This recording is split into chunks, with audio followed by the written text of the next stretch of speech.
still have to do that before you learn that it burns your finger. So whatever we tell you, whatever Mr. Murjani tells you, or whatever Mr. Mehdi has told you, or Mr. Patnis has told you, or I'll tell you, you'll kind of think that, okay, fine, you know, no, it's okay, it's good, but they were fools. They didn't know, we know better. Till you figure it out. So that's a risk that we all run. However, as Milton Friedman had said long back, even before I was born, that there's nothing called a free lunch. So obviously, you know, since I've been invited out here and all that, I can't expect a free lunch. So, and then you guys also can't expect a free lunch at the end of it. So you have to kind of bear with me to listen to what I have to say. But I promise you that I'll not extend beyond 1:30, which is the scheduled time. You know, we've been talking about all morning in terms of managing the future and learning from experiences and things like that.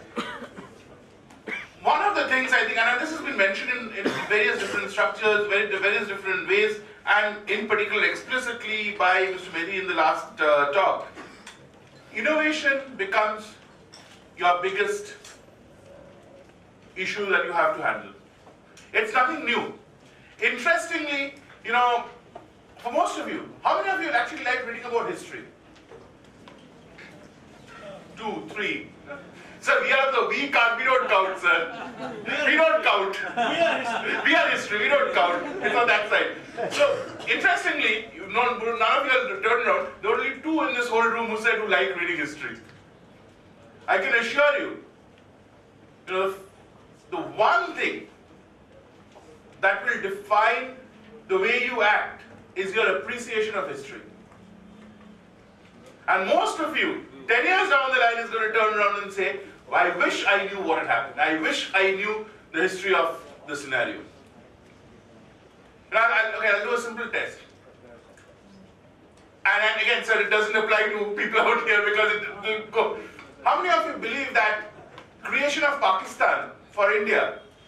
Okay, I'll give you 2 questions. Let's see what is your response. How many of you, first one, how many of you believe, from whatever history and whatever rhetoric and whatever we hear in the media and the rest of it, that the creation of Pakistan was actually bad for India? That was one. Or you know, India should not have been divided and Pakistan should have remained as a part of what was British India.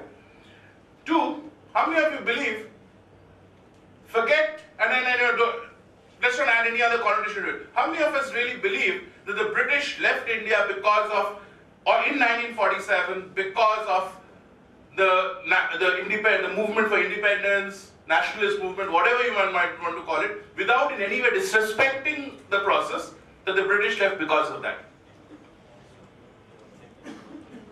Come on, guys. So how many of you believe that Pakistan should not have been created, India should not have been divided? It was a fault of our political setup at that point in time that Pakistan got created. Only one. The others have no opinion. 2, 3, 4, 5, okay.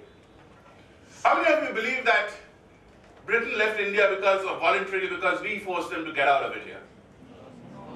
Why did they leave India? What had Second World War got to do with it? What had Second World War got to do with it?